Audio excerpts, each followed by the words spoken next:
L'épisode, il démarre dans quelques secondes, mais avant ça, je te rappelle, tu peux mettre 5 étoiles sur Spotify et Apple Podcast. Tu peux aussi mettre un commentaire sur Apple Podcast ou la section sondage sur Spotify.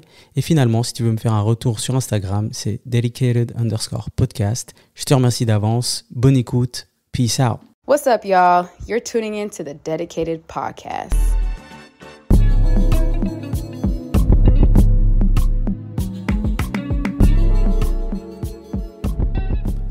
Bonjour à tous, j'espère que vous allez bien. On est de retour pour l'épisode 29 avec une invitée. Et pour cet épisode, c'est un profil totalement différent. Honnêtement, je savais même pas que j'allais faire cet épisode ou avoir une discussion avec une personne qui est dans cette industrie. Et du coup, je vais déjà l'introduire. Maïté, comment tu vas ? Ça va bien, merci. Et toi, Abby ? Ça va très très bien. Alors Maïté, t'es vaudoise, t'as 32 ans et en fait, t'as décidé de te lancer sur OnlyFans, c'est juste ? C'est juste, c'est exactement ça. Et ça fait combien de temps ? Ça fait à peu près depuis le mois de août. Donc, 2024. Donc. Voilà, exactement, dans quelques mois. Ok, très bien. Alors avant de poser mes quelques questions, je voulais juste clarifier. Donc comme je l'ai dit, c'est un sujet très différent de tous les précédents. Je ne souhaite pas promouvoir ou diaboliser cette industrie, mais en fait, je voulais vraiment comprendre cette plateforme dont on entend parler, je dirais, depuis 3-4 ans maintenant, et on ne sait pas vraiment comment ça fonctionne. Et évidemment, je vous demande à tous et toutes d'avoir une écoute critique, ça vous avez le droit, et chacun est libre de penser ce qu'il veut, mais soyez bienveillants dans vos retours sur l'épisode, dans les commentaires, etc. On est là au calme, avec une bonne vibes. Alors, je vais te poser quelques questions. On va commencer par des petites introductions et après, on va passer à des questions un peu plus techniques. Est-ce que peut-être tu peux démarrer par nous parler un peu de toi, simplement, tu vois, ton parcours, sans te donner forcément des lieux, etc. Mais tu as grandi en Suisse, tu as grandi où et de manière générale, est-ce que tu as étudié ou pas, etc. Oui, alors du coup, j'ai effectivement grandi en Suisse. J'ai toujours vécu en Suisse. J'ai été à l'école comme tout le monde, jusqu'à l'école obligatoire. Puis ensuite, je suis allée au gymnase pour finalement me reconvertir dans une profession plus ou moins classique de bureau. Ok. Voilà, et c'est là que j'en suis aujourd'hui, du coup. Et c'est quelque chose que tu fais toujours, ça, aujourd'hui ? Oui, je fais toujours. Et puis, je suis également à fond dans le sport. Je m'entraîne énormément, j'adore ça. C'est quoi énormément ? 6 fois par semaine. Ah ouais. Et puis tu fais quoi comme sport ? Tu fais un sport collectif ou tu vas à la salle ? Tu fais quoi ? Alors je vais au fitness, je fais des Aerox aussi, une course de fitness. On en entend beaucoup parler ces temps. Ouais. Yes. Ok, très bien. Et pour rentrer dans le sujet, c'est comment que tu entends parler de OnlyFans pour la première fois, toi ? Alors, la première fois, je dirais sur Instagram, du coup. Ouais. Certaines des influenceuses que je suivais qui promouvaient du coup leur compte OnlyFans via ce biais-là. Donc, c'est comme ça que j'en ai entendu parler pour la première fois. Et puis ta perception du coup de la plateforme, c'était quoi ? Tu la voyais comment ? Alors, j'avais pas trop d'idée de ce que c'était au début, puis ensuite effectivement on a commencé à en parler un peu plus, donc j'ai compris ce que c'était. C'est vrai. Mais j'ai jamais vraiment jugé, on va dire. Je me suis jamais dit les filles qui font ça, enfin voilà. J'ai pas non plus dès le début pensé un jour finir sur OnlyFans, mais le temps a fait que. Ok, très bien. Donc, tu dis que tu vois ça sur Instagram, etc. Enfin, moi, personnellement, je ne connaissais pas vraiment OnlyFans jusqu'à il y a, je dirais, 1 an où j'ai fait des recherches pour comprendre comment ça avait commencé, en fait. Et en fait, j'ai vu que ça avait commencé pour du contenu exclusif pour différents artistes ou même des personnes qui avaient différentes vidéos. Et c'est vrai que de plus en plus, la vision que les gens ont, c'est des personnes qui mettent des photos de leurs pieds, de leurs mains, etc. Je sais pas si on t'a déjà demandé si c'est ce que tu faisais, tu vois, mais c'est vraiment l'idée que j'avais. Quand tu commences à penser à créer un compte, c'est quoi qui a créé la réflexion, en fait ? En fait, c'est vrai que je suis quelqu'un qui aime bien faire du contenu de manière générale. Sur Instagram, c'était vraiment le cas. Déjà avant. Et j'avais souvent des demandes un peu déplacées des hommes ou des DM déplacés des hommes, etc. Et du coup, de fil en aiguille, c'est vrai que je me suis dit, pourquoi pas en fait proposer du contenu exclusif et payant pour ces hommes qui me demandent tout le temps en fait. Finalement, parce que je suis très à l'aise avec mon corps, c'est pas quelque chose qui me... Voilà, je suis ok de le montrer et je suis satisfaite de mon corps, donc du coup, je me suis dit pourquoi pas essayer en fait, simplement. Mais donc ça veut dire que cette réflexion, elle est venue de toi, elle n'est pas venue d'une discussion avec quelqu'un, ou alors... Tu t'es fait cette réflexion toi-même, quoi? Alors, j'avais des amis qui étaient dessus déjà. Ok. Eux ne le faisaient pas forcément dans l'optique de gagner de l'argent, mais plus pour s'amuser. Ok. Et du coup, ça m'a aussi donné envie parce qu'ils s'amusaient bien en faisant ça. Donc, je me suis dit, go. Ouais. Et au niveau de la décision, quand tu démarres, donc là, tu as dit que c'était en août 2024, c'était une discussion, pas une discussion, une décision entièrement personnel, ou tu as aussi consulté un peu ton entourage ou tes amis, etc.? Non, alors j'en ai parlé clairement avec mes amis qui m'ont tous encouragée dans cette voie-là. Et après, c'est venu aussi un peu progressivement parce que mon compte, en fait, je l'ai créé au mois de mai. Ok. Ce qu'il faut savoir sur OnlyFans, c'est que c'est assez compliqué de se faire accepter parce qu'il y a quand même pas mal de vérifications à faire sur l'identité de la personne pour ensuite être accepté. Et ils sont assez, pointilleux. Donc, par exemple, ils vont demander une photo du passeport ou de la carte d'identité. Si ils estiment qu'elle n'est pas assez lisible, ils refusent. Donc, en fait, à peu près tout le monde se fait refuser 2 ou 3 fois avant de pouvoir rentrer sur la plateforme. Donc, ça a déjà pris un petit bout de temps avant que mon compte soit vérifié. Parce que le compte doit être vérifié pour qu'on puisse poster du contenu.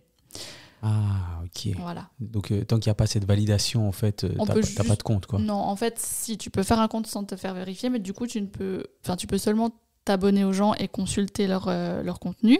Comme une personne normale, en fait. Voilà, mais tu ne peux pas en poster. Ok, tu peux pas être un créateur de contenu. Exactement, c'est ça. Ok. Donc, ça a déjà pris un peu de temps pour que je sois vérifiée, etc. Et ensuite, depuis le mois de mai jusqu'au mois d'août, j'ai un peu hésité. J'ai posté quelques trucs, mais sans vraiment faire la... tests, quoi. Ouais, je faisais pas de promotion du tout pour mon compte et tout. Je regardais juste un peu comment ça fonctionnait. Et après, au mois d'août, du coup, j'ai une proposition pour faire une collaboration. Ok. Et c'est là que ça a un peu tout déclenché, en fait. Ok, donc ça tombe bien parce que ma question suivante, c'était quoi les premières étapes et comment est-ce qu'on démarre? Donc tu l'as expliqué. Ces premières photos que tu mets depuis le mois de mai, c'est vraiment des tests, mais tu as des retours déjà? Ou je sais même pas comment ça fonctionne en fait, cette application. Donc, Non, du coup pas, parce que vu que je faisais pas de promotion, j'avais pas d'abonnés, donc des retours j'en avais pas forcément. Mais je postais, c'était encore assez timide, je postais plutôt des photos que j'avais déjà mises sur Instagram mais qui étaient peut-être en maillot de bain. Mais c'était juste pour voir un peu si je me sentais à l'aise avec la plateforme, voir vraiment comment ça fonctionnait, parce que c'est quand même différent des autres plateformes qu'on connaît. Donc voilà, je me suis un peu familiarisée avec tout ça, j'ai essayé de voir si ça le faisait ou pas, et puis voilà. Au niveau du contenu que tu mets, que tu mets, est-ce que dès le début tu savais ce que tu voulais mettre et jusqu'où, jusqu'à, je sais pas, comment dire, jusqu'où je voulais aller. Voilà, jusqu'où tu voulais aller, où était la limite, ou alors il y a des choses qui sont développées par la suite. Ça s'est passé comment au niveau du contenu, du choix du contenu? Ça a été quand même assez crescendo parce que, comme je t'ai dit au début, je mettais des choses assez soft, en maillot de bain, éventuellement en sous-vêtements. Mais c'est vrai que c'est à partir du moment où j'ai fait cette collaboration au mois d'août où du coup on est directement passé sur du contenu bien plus explicite. Ok, et quand on dit du contenu bien plus explicite, de quoi est-ce qu'on parle? Là, on parle d'une sextape en l'occurrence. Ok, une sextape. Et j'ai du mal à comprendre en fait. Je sais pas s'il y a une multiverse OnlyFans où vous pouvez vous contacter. Non mais c'est réel parce que comment on sait qui a OnlyFans, comment on sait qui contacter, etc. Du coup, c'est un peu plus compliqué que sur Instagram. En l'occurrence, cette personne-là, je l'ai rencontrée sur Instagram. Ah, ok. C'est quelqu'un que j'ai suivi parce que j'ai vu son profil, je l'ai trouvé attirant. Ok.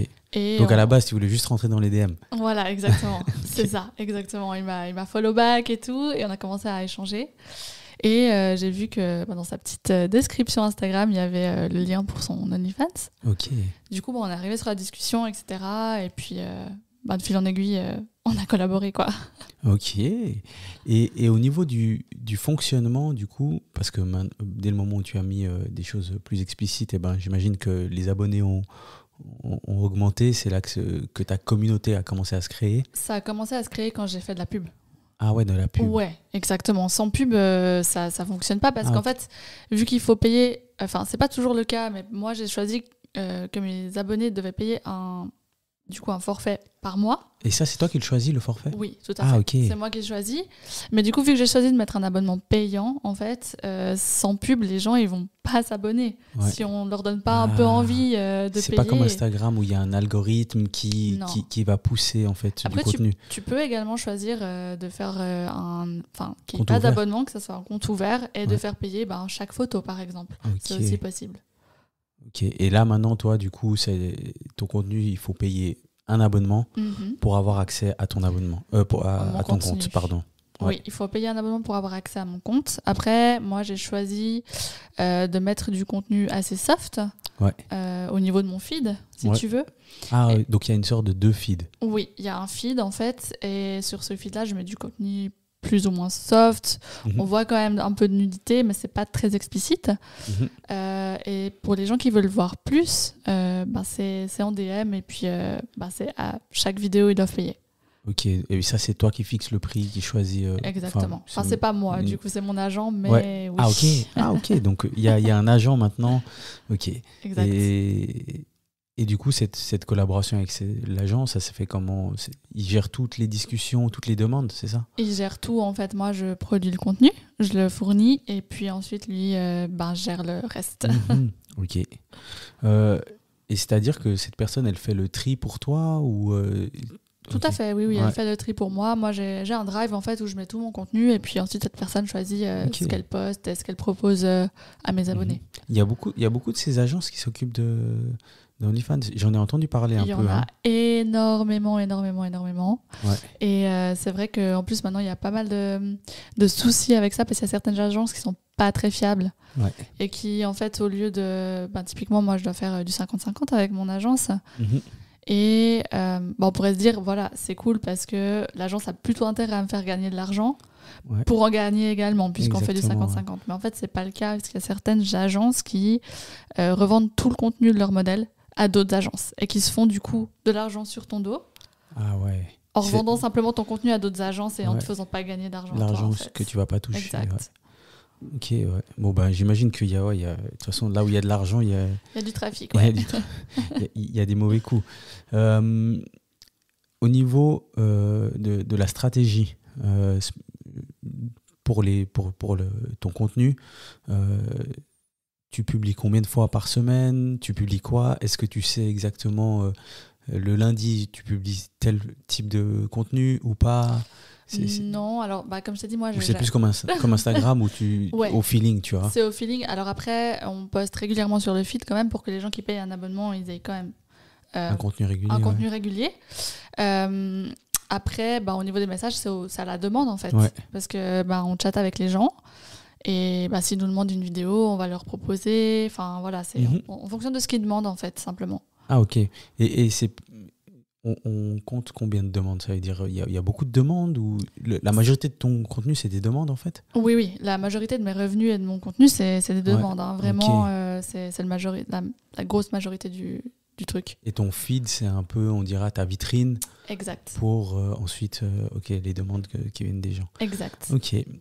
Quand tu démarres tout ça, c'est quoi le projet en vrai de vrai?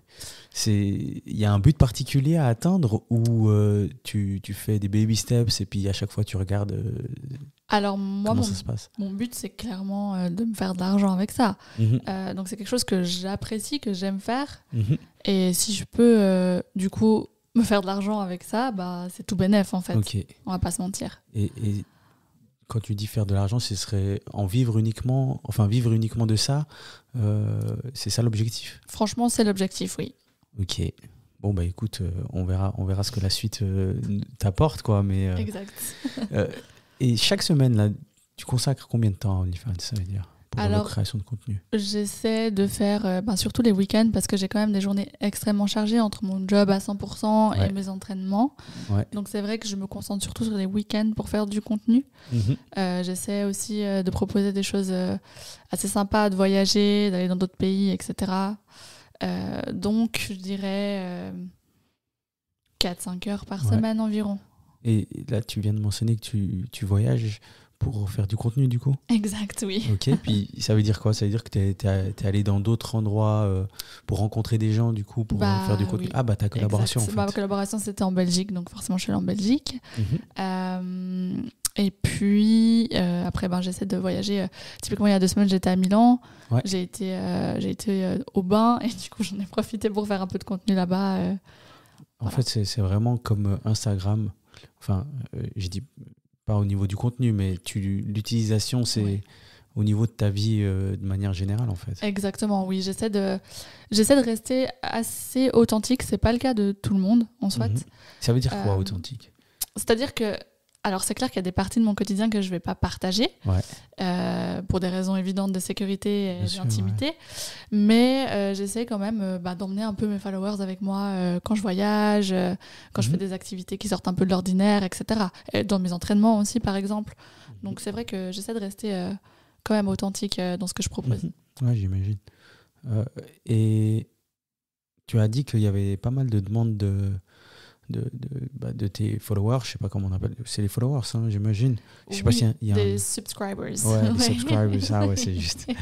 Tu reçois pas mal de demandes, mais de ton côté, il y a quelque chose de proactif aussi que tu fais ou c'est-à-dire est-ce que tu as des discussions régulières, est-ce que tu relances parce que tu vois, tu as dit que tu as commencé à avoir des abonnés quand tu as fait de la pub.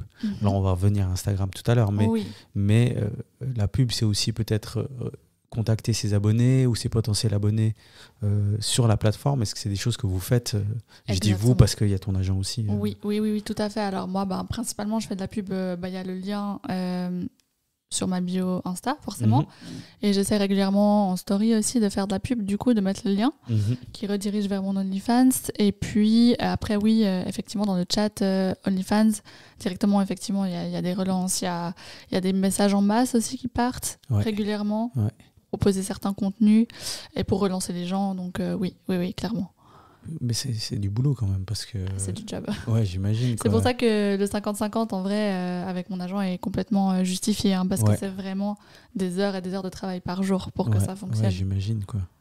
Ok, et pour revenir du coup à Instagram, qu'est-ce que tu publies sur Instagram pour diriger les gens vers ton OnlyFans? Alors c'est clair que je propose quand même du contenu assez sexy sur Instagram, on va pas se mentir. J'essaie de partager pas mal de mes entraînements parce que c'est quand même quelque chose qui me passionne, le sport. Après, c'est clair que j'essaie de me filmer dans des angles qui donnent envie d'aller sur mon OnlyFans. Voilà. C'est vrai, exactement. Et tu sens que les gens, que tu as gagné des followers, des subscribers comme ça ou pas?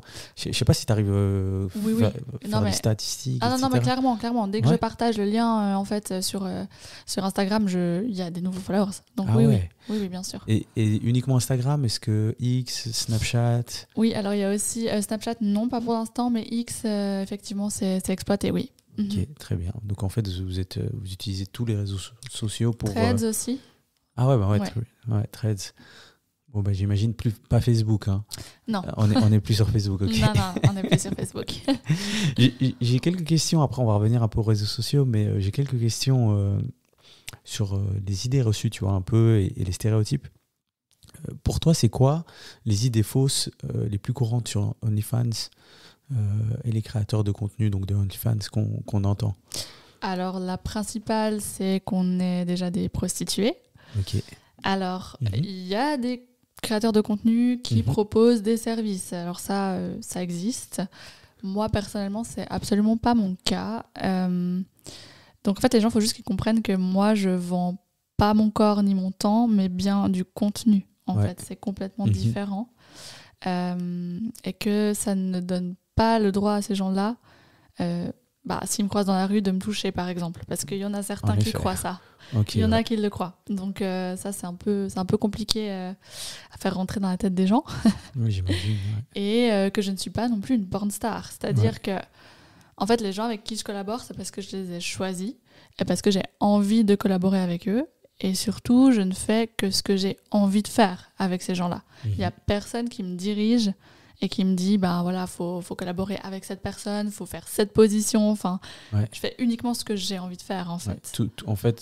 Tout le contenu que tu crées, même si peut-être ça, c'est pas uniquement ton idée, mais c'est des choses où tu es 100% consentante et qui sont discutées et comment dire, agreed. Exactement, agréé. Agréé, par tous les parties, Exactement. Est-ce que évidemment, maintenant sur les réseaux sociaux comme Instagram, comme on a dit, il y a du contenu qui redirige vers OnlyFans, donc j'imagine que tu as dû faire face certaines fois à des jugements ou des critiques. Comment tu as appris à gérer ça? Parce que évidemment, c'est quelque chose de nouveau. Donc, c'est des critiques que tu n'avais pas forcément avant par rapport à OnlyFans. Alors, tu as mentionné qu'il y avait déjà des critiques avant et c'est malheureux, mais par rapport au fait que ce soit lié à OnlyFans maintenant, est-ce que tu as tout de suite bien géré ça? Ou est-ce qu'il y a eu des périodes où tu étais un peu pas mal, mais où tu gérais mal en fait les critiques? Comment enfin, s'il y en a eu, évidemment. Oui. Alors, mais j'imagine qu'il y en a eu. Bien sûr qu'il y en a eu. C'est évident qu'il y en a eu. Après, il y a plusieurs choses qui rentrent en compte. J'ai 32 ans. Donc, c'est vrai. Alors, il y en a toujours des choses. Aide. Voilà, ça aide énormément parce que j'ai une certaine maturité et j'ai quand même des épaules pour encaisser tout ça. Sachant que, comme tu l'as dit, j'ai toujours eu des critiques dues à mon physique, que ça soit surtout de la part des hommes, on va pas dire autre chose. Et de la part des femmes aussi, mais surtout de la part des hommes. C'est vrai qu'il me suffit de sortir le samedi soir en robe ou en jupe, je me fais au moins traiter une fois de pute dans la rue, quoi. C'est triste. Donc malheureusement, j'ai déjà l'habitude de recevoir ce genre de remarques, donc ça me touche déjà plus tellement. Et puis après, c'est vrai que j'ai quand même pris des mesures sur Instagram notamment.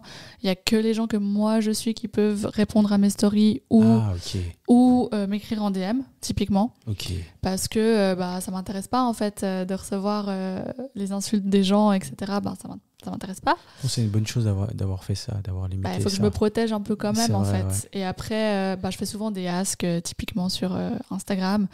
Et c'est vrai qu'il y a beaucoup de gens qui insinuent qu'en gros, parce que j'ai OnlyFans, ma valeur diminue.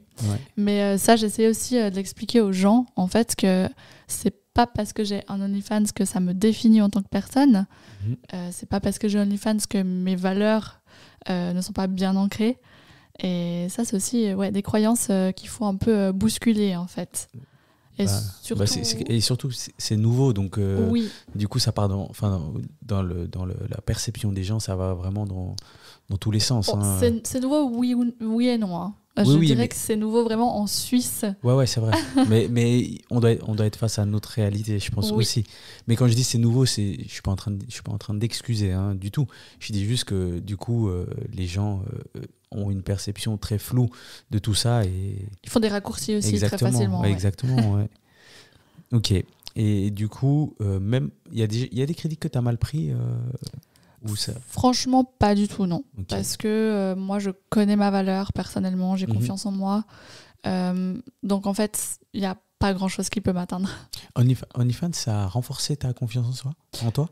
Oui, je dirais franchement que ça a encore aidé à fortifier ma confiance en moi. Franchement, je me sens encore plus à l'aise avec mon corps, on va dire. Donc, c'est cool, quoi. Et puis après, les seules critiques qui auraient pu éventuellement m'atteindre, c'est de mes proches, donc de mes amis qui comptent pour moi ou de ma famille. Donc c'est vrai que j'ai fait attention à avertir tous les gens qui comptaient pour moi dès le début, y compris mes parents. C'était un peu plus délicat. On va tout de suite venir au sujet. Voilà, mais je l'ai fait. Ils n'étaient pas forcément ravis d'apprendre ça. J'ai laissé aussi de côté quelques détails, parce qu'ils n'ont pas besoin de tout savoir. Mais voilà, j'ai 32 ans et je fais ma vie. Et tant que je suis en sécurité, ma foi, ils n'ont pas trop leur mot à dire. Et au niveau de ton OnlyFans out, autour de toi, de ta famille, de tes amis. Alors, tu as parlé rapidement tout à l'heure de tes amis qui t'ont encouragé, etc. Pas tous. On y reviendra. Ah, ok, très bien. Mais au niveau de la famille, déjà, pour commencer, comment ça s'est passé ? Déjà, est-ce que même tu avais peur de leur dire ou pas ? Tu étais à l'aise avec ça ou pas ? Alors, j'avoue qu'avec mes parents, c'est les seuls à qui j'ai eu peur de l'annoncer. La voix tremblante un peu. Clairement, je savais pas trop comment amener le truc parce que ils sont aussi d'une autre génération. Donc déjà, c'est un autre monde pour eux. C'est ça. Déjà, OnlyFans, ils savent même pas ce que c'est. Donc j'ai dû leur expliquer avec des mots assez tempérés parce que pas que ça soit trop cru, quoi. Et puis, c'est les seules personnes à qui j'ai eu peur de l'annoncer en vérité parce que, en fait, moi, je suis à un stade dans ma vie où les gens qui m'entourent, c'est les gens qui m'acceptent à 100% comme je suis. Donc, je pars du principe que si on ne m'accepte pas parce que j'ai un OnlyFans, ces gens-là n'ont rien à faire dans ma vie, en fait, finalement. Écoute, tant que tu es droit avec tes valeurs, je pense que c'est le plus important, en fait. Exact. Et du coup, tu leur annonces, ça s'est bien passé ou pas ? Oui, comme je t'ai dit, ils n'étaient pas hyper contents. Ils m'ont posé quelques questions quand même pour être sûr que c'était pas dangereux pour moi et puis que je me mettais pas en danger. Ils ont eu peur, je pense. Exactement. Mais après, non, c'est vrai que maintenant, on n'en parle plus trop avec mes parents. Ils sont au courant, quoi, c'est bon. Ils sont au courant, je pense que j'ai pas besoin de leur raconter tout ce que je fais pour ça. Hein. Quand tu voyages pour ça, tu leur dis que tu voyages pour ça ou pas ? Non. T'es en week-end, quoi. Voilà, je suis en week-end avec des potes ou alors éventuellement je leur dis typiquement je vais à Bali en décembre pour ça. Je leur dis que j'y vais parce que j'ai des opportunités mais sans rentrer dans le détail. Ils sont moins naïfs que ce qu'on pense, je pense. Mais, et tout à l'heure je t'ai dit qu'on revenait au sujet. Au niveau des amis, ça s'est passé comment ? Alors la plupart de mes amis ont très bien pris la chose. Il y en a qui sont pas pour ce genre de contenu et pas pour ce genre de plateforme, mais qui me connaissent et respectent ce que je fais, on va dire. Après, j'ai eu quelques personnes qui, typiquement, m'ont dit qu'ils ne voulaient plus s'afficher avec moi parce que j'avais OnlyFans. Donc, ces gens-là, je les ai gentiment sortis de ma vie parce que finalement, ça m'intéresse pas, en fait. C'est des gens avec qui que tu voyais souvent ? Alors moi, c'est des gens que je considérais comme des amis, effectivement, que je côtoyais fréquemment. Mais c'est vrai que s'ils ne m'acceptent pas à 100% comme je suis, voilà. Après, je trouve... alors, je ne suis pas en train de dire que telle partie a raison ou a tort, non, mais au moins les deux parties sont restées droits avec leurs valeurs. Donc, exact. Donc tout le monde peut mieux avancer, je dirais. Oui, puis en soit, il n'y a pas eu de drama, il n'y a pas eu d'engueulade, etc. Il y a juste nos chemins qui se sont séparés, en fait. Ok, très bien. On va passer sur l'aspect réseaux sociaux un peu. Oui. On a parlé un petit peu d'Instagram. Au niveau de tes followers, est-ce que tu as vu un impact de comment ils se comportaient ou comment ils parlaient avec toi depuis que tu as mentionné sur les réseaux que tu faisais du contenu sur OnlyFans? Est-ce que tu as vu des changements des gens ou pas? Alors, paradoxalement, je dirais que les gens sont presque plus courtois. En fait, alors il y a toujours ceux qui insultent, etc. Mais j'ai l'impression qu'il y en a moins. En fait, maintenant que j'assume en fait à 100% ce que je fais et qu'ils voient finalement peut-être que même une insulte ne m'atteindra de toute façon pas. Ouais. Peut-être que ces gens-là qui avaient tendance à m'insulter en DM, etc., ils se sentent moins de le faire. Et les hommes, franchement, sont plutôt respectueux. J'ai des femmes aussi qui viennent me dire qu'elles m'admirent parce que je m'assume à 100%, etc. Donc ça fait plaisir. C'est cool. Ok. Franchement, c'est chouette. Et la prochaine question que j'avais, c'était plus... tu as dit que tu faisais des petits sondages. Pas des sondages, mais tu demandais aux gens de te poser des questions, etc. Oui. Est-ce qu'il y a des choses que tu lis qui te qui t'étonne encore? Est-ce qu'il y a quelque chose qui t'étonne encore? Non, je crois qu'il n'y a plus rien qui m'étonne, honnêtement. Il n'y a vraiment plus rien qui m'étonne. Ouais, purée. Mais c'est-à-dire que les gens... Enfin, moi, je connais rien de ce monde. Et c'est vrai que j'ai pas eu j'ai jamais fait de sondage autour de ce sujet, etc. Mais je pense que c'est là qu'on voit la folie de l'être humain certaines fois. Ouais, surtout que des fois, je suis un Ask FM. Donc, du coup, enfin... En fait, les gens peuvent... C'est quoi ça, juste en fait, un Not Gonna Lie, pardon. Ah ouais. Les gens peuvent poser des questions anonymement, donc forcément, ils se lâchent dedans. C'est assez ouf, mais c'est un peu la foire. Ça m'atteint pas, ça veut rien dire sur moi. Ça veut juste dire qu'eux, ils ont un grain, en fait, mais voilà. Ouais, puis après, le fait qu'ils puissent te poser la question sans qu'on sache qui c'est, on pousse toujours le truc un peu plus loin, quoi, par défaut. Exact. Ok. Qu'est-ce que tu as appris sur toi-même depuis que tu t'es lancé dans cette aventure? Ben, finalement, que je m'assume à 100%, en fait. Okay. Que je n'ai pas besoin de cacher certaines parts de moi-même, finalement, parce que c'était peut-être le cas un peu avant, parce que j'ai toujours aimé me prendre en photo, un peu osée, etc. Ben, par le passé, c'était plutôt pour mes ex, ou voilà, que je faisais ce genre de photos, mais j'assumais pas forcément ce côté-là. Et maintenant que je suis au grand jour, on va dire, y compris d'ailleurs avec mon job, j'ai dû dire à mes patrons. Ah ouais. Du coup, j'ai l'impression de pouvoir être moi-même à 100% sans tabou et sans filtre, et c'est vraiment cool. Là c'est-à-dire qu'autour de toi, il y a tout le monde qui sait, en fait. Enfin, il y a tout le monde qui sait. Oui. Boulot, famille, amis, tout le monde est au courant. Tout le monde. On a essayé au tout début de me faire chanter. Okay. En me disant, est-ce que tes parents sont au courant? En citant le prénom de mes parents pour bien me faire comprendre qu'on les connaissait. Ah ouais, des menaces comme ça. Ouais. En anonyme en plus, donc hyper bien. Bref, mais du coup, j'étais oui, ils sont au courant, quoi. Désolée. Ouais, il y a plus rien à cacher, quoi. Non. De manière générale, après, tu as peut-être un peu déjà répondu à cette question, mais tu vois, quand on est habillé... Alors, quand je dis on, évidemment, je parle des femmes, principalement. Bien sûr. Presque. Non, je parle que des femmes, pardon. Quand on est habillé sur les réseaux, c'est déjà compliqué. Et tu vois, les remarques, elles fusent rapidement. Et se montrer, en fait, avec du contenu un peu plus explicite, c'est aussi s'exposer, tu vois, à toutes sortes de dingueries. Donc, tu as expliqué que tu te protégeais au niveau des DM, etc. Est-ce qu'il y a d'autres choses que tu fais ou des gens que tu dois régulièrement bloquer ou des choses comme ça? Bien sûr, on va dire que je donne déjà plus mon nom de famille. C'est la première chose. Comme je t'ai dit, la régulation des DM, des commentaires et des réponses aux stories. Je ne mentionne pas dans quelle ville j'habite, ni même dans quel pays. Donc oui, je fais en sorte en fait qu'aucune information vraiment personnelle n'apparaisse sur mes réseaux. Ok. J'avais une question, c'est est-ce que ça t'est déjà arrivé de croiser des subscribers du coup? Alors non. Ok. En fait, si une fois, j'étais en train de faire mes courses tranquillement. Et il y a un mec qui m'a regardé un peu avec... Insistance, on va dire, mais il m'a pas parlé. Et quand je suis rentrée chez moi, j'avais un petit DM sur Insta en me disant « je t'ai vu faire tes courses. » j'ai vu que tu préférais tel produit, purée. Ouais, ça peut être flippant aussi, tu vois. Parce qu'aux États-Unis, c'est vraiment un autre marché. Oui, c'est open là-bas. C'est pas la même chose. Exactement. C'est presque banal là-bas en soit d'avoir des gens qui ont OnlyFans. Exact. Enfin, je vais donner quelques informations avant de revenir aux questions. Mais tu vois, moi, j'ai fait 2-3 recherches. Puis j'ai vu qu'en 2023, la plateforme, donc, elle a généré 6,6 milliards de dollars en transactions, dont 5,3 milliards pour les créateurs, ce que je trouve beau, la redistribution. Il y a environ 500 000 créateurs actifs et puis 300 millions d'utilisateurs. Donc en fait, le nombre d'utilisateurs, c'est complètement fou. Après, ça débarque tout doucement en Europe et en Suisse, je dirais. Oui, complètement. Alors je dirais qu'en France, c'est déjà un peu plus démocratisé.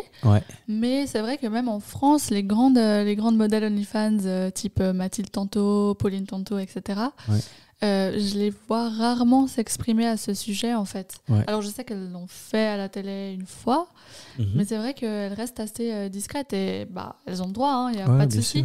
Mais je pense que c'est hyper important d'ouvrir la parole là-dessus et puis d'éduquer les gens, en fait. Aux États-Unis, c'est totalement différent parce que, enfin, je veux dire, même Cardi B, Elle a fait son OnlyFans. Il y a d'autres artistes qui, certaines fois, qui le font, mais qui vraiment pour mettre du contenu musical exclusif. Tout à fait. Enfin, il y a plein de choses différentes, quoi. Mais pour continuer sur les statistiques, j'ai vu que, évidemment, encore nous, la majorité des utilisateurs sont des hommes à 80%, âgés entre 18 et 34 ans.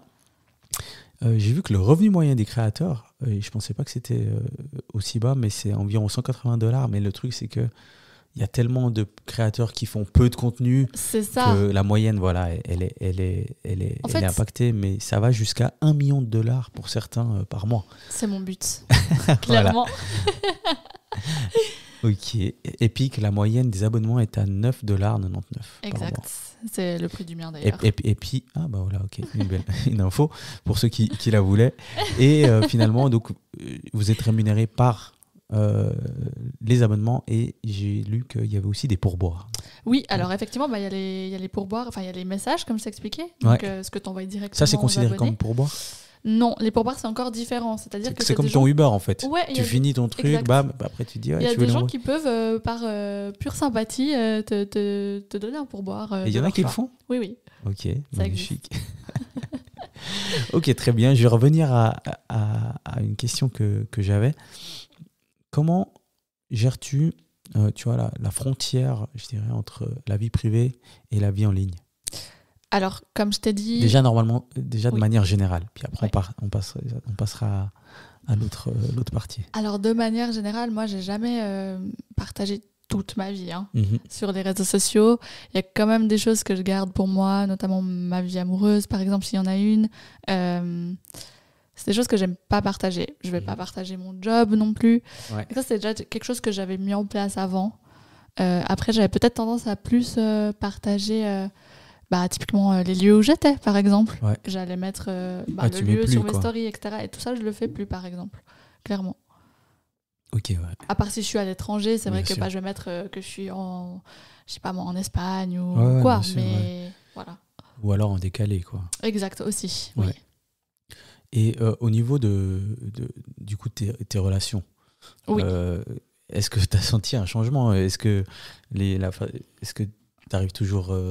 il y a toujours des mecs qui viennent pour te date ? Est-ce que tu vois que les mecs qui... bien sûr, mais ma question c'était plus, est-ce que leur approche a changé ? Est-ce que tu vois plus de personnes qui essayent parce que maintenant il y a ce contenu-là ? Alors, gros sujet, ça. Ouais, j'imagine. Alors, est-ce que même toi, tu as dû changer ta façon de voir la chose, en fait ? Ah oui, clairement. Donc, moi, j'ai toujours... Avant de commencer, j'étais célibataire.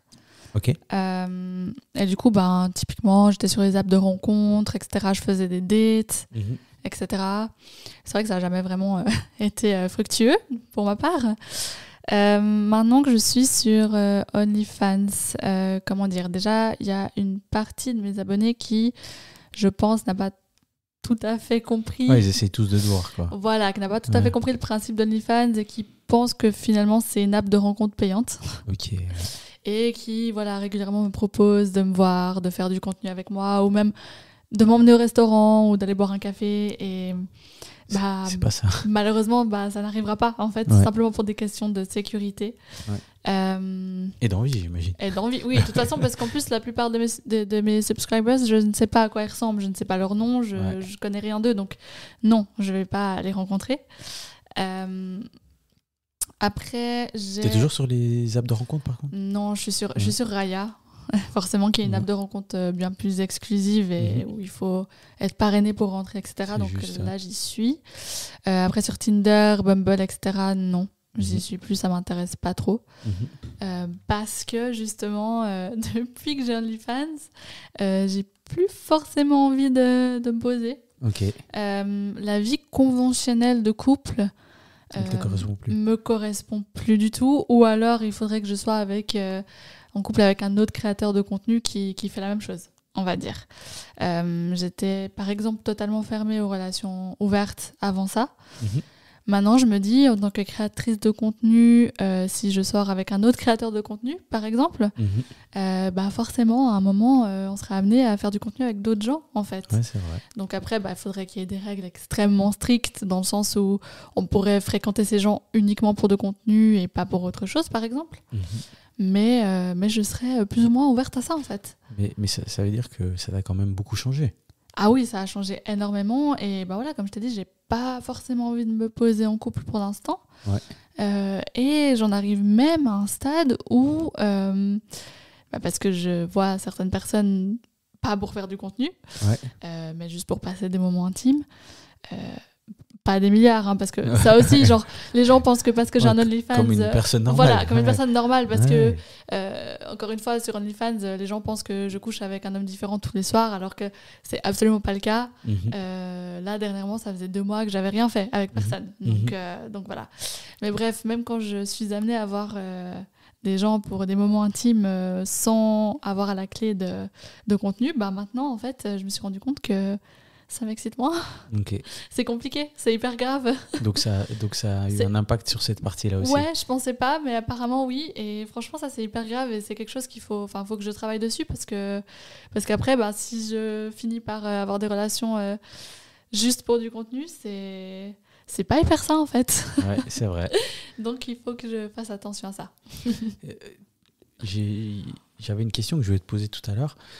Ça se passe comment ces collaborations avec d'autres créateurs donc comme tu as expliqué, tu es allé en Belgique, là tu vas aller à Bali, etc. Oui.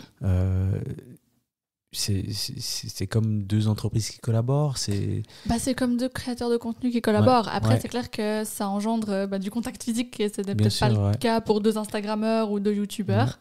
Mais oui, c'est la même chose. En fait, moi, je prends ça comme quelque chose de vraiment professionnel. J'ai eu quelques mésaventures très récemment à cause de ça, parce que pas tout le monde est aussi professionnel que moi. Okay. Mais pour ma part, oui, c'est professionnel. Il y a des termes. Aussi des contrats, etc. Alors, il n'y a pas de compte. Enfin, moi, j'ai pas signé de contrat pour l'instant avec d'autres créateurs. Ouais. Mais il y a des termes très précis. Puis on discute avant de ce qu'on est OK de faire, de ce qu'on n'est pas OK de faire. La première fois que j'ai fait ça, j'avais un peu peur que ça soit pas très naturel parce que forcément, on doit s'arrêter pour changer l'angle de vue, pour faire une autre pause, etc. Mais non, finalement, c'était super naturel et super fluide. Et tes collaborations, tu les fais au feeling ou bien c'est... Alors, il faut qu'il y ait un feeling et une attirance. Si j'ai pas de feeling avec la personne, si j'ai pas d'attirance, il n'y a rien qui se fait, en fait. C'est évident. Je voulais parler de l'aspect financier, évidemment, parce que qui dit OnlyFans parle aussi d'argent. Donc tout à l'heure tu as expliqué que tu as ton feed que les gens peuvent voir, qu'il y a le contenu payant que les gens payent, donc un abonnement pour avoir du contenu exclusif. Ensuite il y a les demandes des personnes, il y a les relances que toi aussi tu fais auprès de tes subscribers. J'ai bien compris, hein. Exact, c'est top. Exact. C'est au top. Mais du coup toutes ces choses ça rapporte de l'argent. Exact. Pour parler de fourchette, on est à combien? Ça représente combien? Parce qu'on est un marché qui est assez petit. Non, c'est mondial. Mais, mes subscribers sont principalement suisses. Effectivement, voilà. Et là, le but, c'est justement d'élargir tout ça. Ouais. Clairement, c'est la prochaine étape. Au monde. Oui. Ou exact. À la francophonie déjà Déjà, francophonie, non, mais même, en fait, vu que je parle français et anglais, sans problème, ce serait vraiment... Ok. Voilà. Et puis, est-ce que tu pourrais parler d'une fourchette ou pas? Oui, bien sûr. Là, actuellement, je me fais entre 1500 et 2000 francs par mois. Ouais. Avec ça, sachant qu'il y a la commission qui va à OnlyFans, parce qu'ils prennent, je ne sais plus combien de pourcents, il faudrait que je vérifie, mais ils prennent un petit pourcentage et ensuite, de ce qui reste, je partage encore 50% avec mon agent. Sachant que mon agent, du coup, le but, c'est qu'il me rapporte...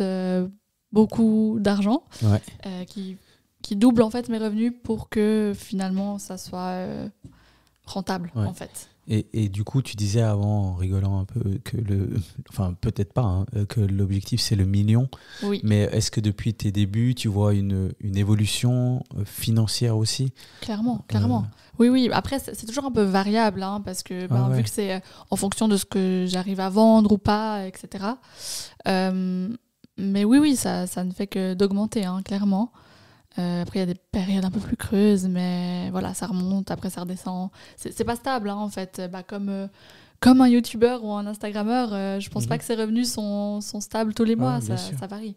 Et est-ce que l'aspect financier pourrait, alors je te dis pas complètement, hein, mais pourrait certaines fois te questionner sur certaines des décisions de tes valeurs quant à ton contenu? Est-ce que tu serais prête, disons que tu as mis... Prête à faire d'autres choses disons que tu as mis ta limite à 4, et puis tu peux te faire un énorme montant en allant à 5. Est-ce que tu le ferais, ou est-ce que tu t'es déjà posé cette question en fait? Ça dépend. Je pense que par rapport à mon corps, donc pour tout ce qui est physique, je pourrais pas transgresser mes limites, mais peut-être les pousser un peu plus loin, on va dire. Après, on m'a déjà proposé de passer une soirée avec moi pour 1000 francs. Et ça, par contre, non, jamais. Même si on me propose 10 000 francs pour une soirée, je ne le ferai pas. 1 million peut-être. Non, mais c'est vrai que, en fait, des fois, on tombe un peu dans... Alors, je dis pas, j'ai pas envie de dire un cyclone, mais c'est vrai que, au vu des ambitions, etc., certaines fois, on peut prendre des décisions, bonnes ou mauvaises, hein, qui nous permettraient de continuer à évoluer. Donc, c'est pour ça que je te posais la question. C'est clair qu'il faut rester attentif à ses valeurs, et puis pas faire des choses qui nous font nous sentir mal juste pour l'argent. Ça, je le ferai pas. Genre, si... j'arrive au stade où je me dis je dois faire ça, mais je me sens super mal de devoir le faire. Là, non, c'est pas possible. Bon, le problème, c'est que des fois, on se sent hyper mal après. Oui, clairement. Donc voilà. Faire attention. Fais gaffe.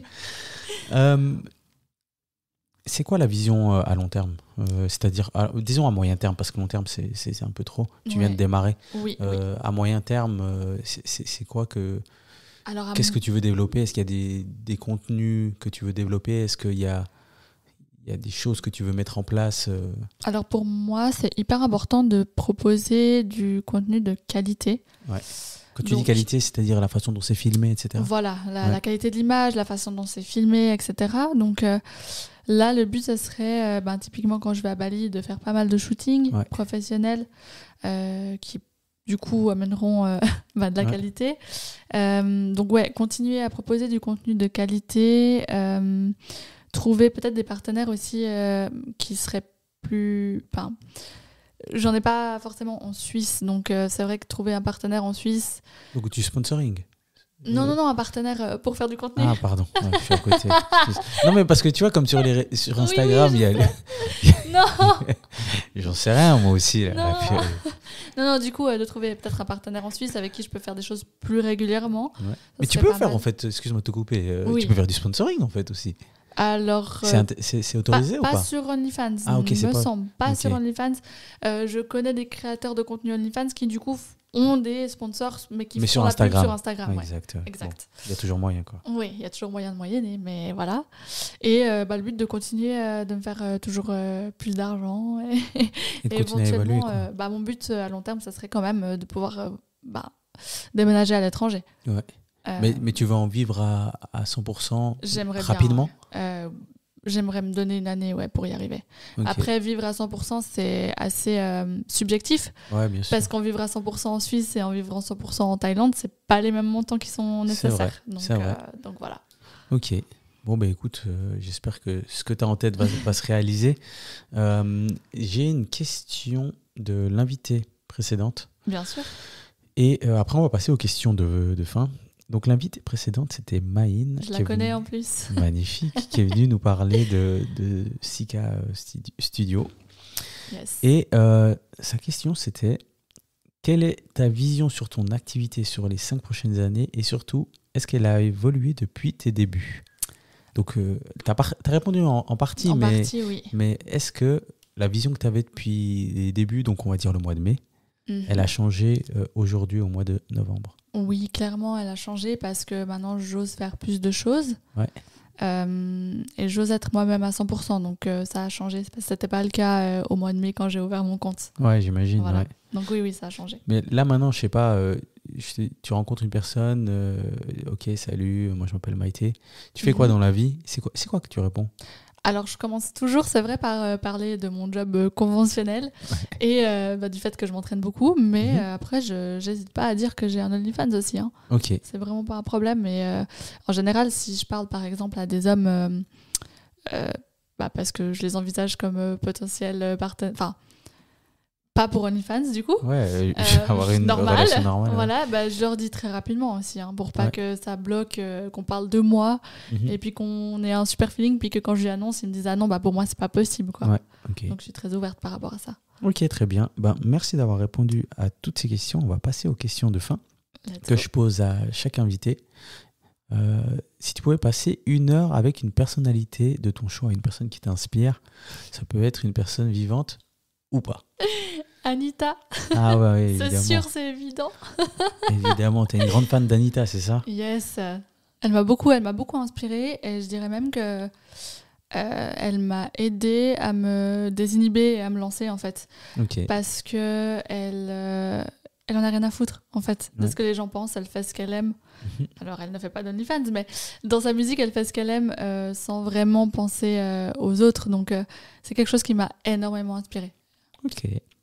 Ton son du moment, Anita. Ah oui, du coup, oui, la dernière d'Anita est The Weeknd. Du coup, je sais que c'est quoi j'aime bien The Weeknd. En plus, ils l'ont bien marketé. Là. Elle était genre enceinte ou je sais pas quoi. Oui, c'était trop bizarre. Il y avait un ventre qui parlait, bref. Ouais, mais oui, Sao Paulo, ouais. Ok, très bien. Et si tu avais un compte Instagram à recommander? Alors, je dirais peut-être Mathilde Tanto, du coup. Ouais. Parce que j'aime beaucoup le contenu qu'elle propose.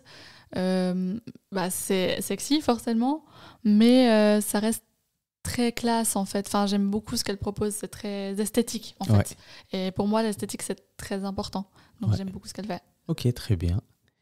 Et une question à poser au prochain invité. Alors, la question que j'aimerais poser, c'est est-ce que dans ta vie, il y a un événement qui t'a fait grandir ou changer de direction? Ok, très bien. Non, pas ou pas, quoi. Mais je pense qu'on a tous un événement qui nous a fait un déclic ou voilà. Ok, très bien. Eh ben, je poserai cette question au prochain invité. Nice. Avant que tu t'en ailles, alors, tu fais du contenu piquant. Moi, j'ai du sel pimenté pour toi. Vas-y, merci beaucoup.